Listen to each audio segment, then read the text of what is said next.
حضور حافظ بخاری کا زمانہ ہے، خواجہ بے کثرت حافظ بخاری کا، رسالہ صاحب قصبے کے ایک رئیس، متمول، دولت مند، صاحب حیثیت آدمی تھے۔ انہوں نے جس جگہ یہ مسجد ہے ترین محلے کی، یا آج غیر قبضے میں، ان کی زمین تھی، انہوں نے مسجد بنوائی۔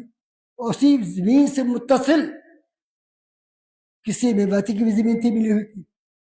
انہوں نے اپنی دولت مندی کے زوم میں، اپنے بڑے آدمی ہونے کے زوم میں، انہوں نے بڑے آدمی ہونے کے غرور میں بغیر اس کی اجازت لیے اس حصے کو بھی شامل کر لیا مسجد میں، جو غیر کی زمین تھی۔ ہر آدمی اپنی زمین کا مالک ہوتا، مسجد بنے گی تو پاک صاف زمین پر بنے گی۔ یہ بھی ہماری پر الزام ہے، غیروں کا بھی الزام ہم کو غلط ہے۔ مسلمان کسی کے ایک زمین پر مسجد نہیں بنا سکتا، اور بنا کر تو نماز ہی نہیں ہے۔ یہ بھی سن لیجیے، فرقہ پرست بھی سن لیں ہمارے۔ رسالہ صاحب نے کیا کیا؟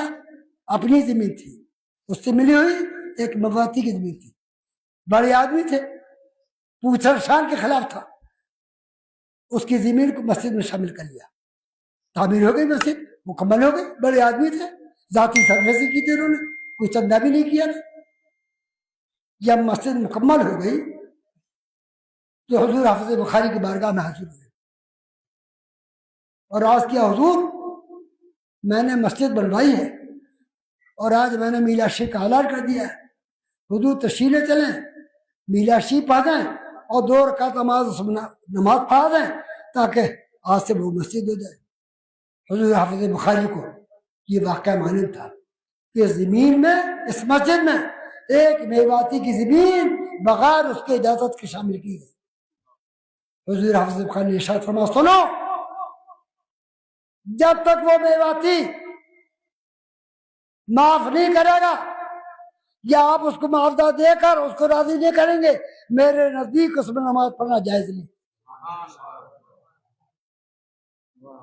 ارے حضور ایسا ہے اور ایسا ہے اور ایسا ہے اور ایسا ہے، میں اس کو راضی کر لوں گا، اور آج میں اعلان کر چکا ہوں میلاد شریف کا، اور میں نماز کا اعلان کر چکا ہوں، حضور تشریف لے چلیں، میں اس سے معاف کر لوں گا۔ فرمانے یہ نہیں، جب تک وہ معاف نہیں کرے گا میں نہیں جاؤں گا۔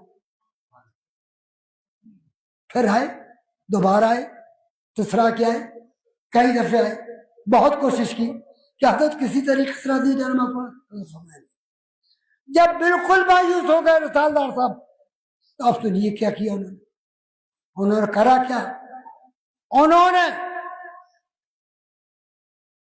ایک میواتی، جو اس زمانے میں 100 سال پہلے کی بات کرو، ایک میواتی جو نہایت شرابی، جواری، چور، ڈاکو، شیر تھا، اس کو انہوں نے 100 روپے دیے اور کہا، سنو میں یہ 100 روپے دے رہا ہوں تم کو، کل جمعہ ہے، تم مسجد میں نماز پڑھنے جانا آسانی کی، اور جب حضور حافظ بخاری اپنے گھر میں سے مسجد میں نماز پڑھنے کے لیے جائیں تو ان کی توہین کرنا، اور باقی اگر تمہارے اوپر کوئی مقدمہ لگا گا اس کو کاری میں کر لوں گا، اور میں اٹھا بھیجا رہا ہوں،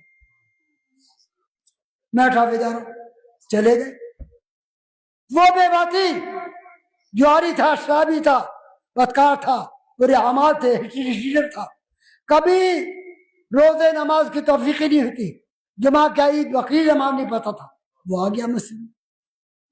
جب حضور حافظ بخاری اپنے مکان اقدس سے یہاں تشریف لائے مسجد میں نماز پڑھانے کے لیے، جیسی حضرت نے مسجد کے صحن میں قدم رکھا، وہ بے باتی حضور حافظ بخاری کے قدموں کو پکڑ کر چیخ مار مار کر رونے لگا۔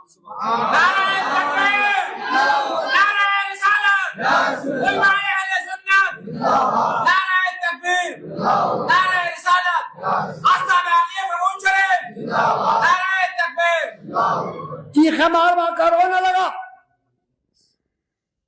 حضور حافظ بخاری نے، ارے بھائی کیا بات، کیا پریشانی، کون سی الجھن، کون سی مصیبت جو تمہیں اثر ہو رہا؟ حضور میں جہنمی ہو گیا، اس کے الفاظ تھے، حضور میں جہنمی ہو گیا۔ ارے بھائی بات تو بتاؤ کہ حضور میں کچھ عرض کرنا چاہتا ہوں کہ سنو تو میں عرض کرنے کی کوئی ضرورت نہیں، میں نے تم کو معاف کیا، تمہیں کچھ کہنے کی ضرورت نہیں، بغیر سنے میں نے معاف کیا۔ کہ حضور اس کے آگے بھی ہے، فرمایا جس نے تم سے جو کچھ کرا اس کو بھی معاف کیا۔ کہ حضور آپ نے تو فرما دیا کہ میں نے معاف کیا، مگر میرے دل کو تسلی نہیں، میرے دل کو تسلی اسی وقت ہوگی جب میں حضور کے سامنے پوری کیفیت بیان کر دوں گا۔ حضرت فرما کہو کیا بات کیا کہہ رہے تھے؟ کہ حضور رسالدار صاحب نے کل مجھے بلایا، 100 روپے دیے اور کہا میں اٹاوے جا رہا ہوں، تم آسانی کی مسجد لے آنا، نماز پڑھنے نہیں بلکہ حضور حافظ بخاری کی توہین کرنے کی نیت سے آنا، ان کی توہین کرنا، اور اگر مقدمہ تمہارے پر قائم ہوا تو اس کی پیروکاری میں کرنا ہوا۔ حضرت نے فرمایا ارشاد فرمایا سنو میں نے تمہیں معاف کیا، رسالدار کو معاف کیا۔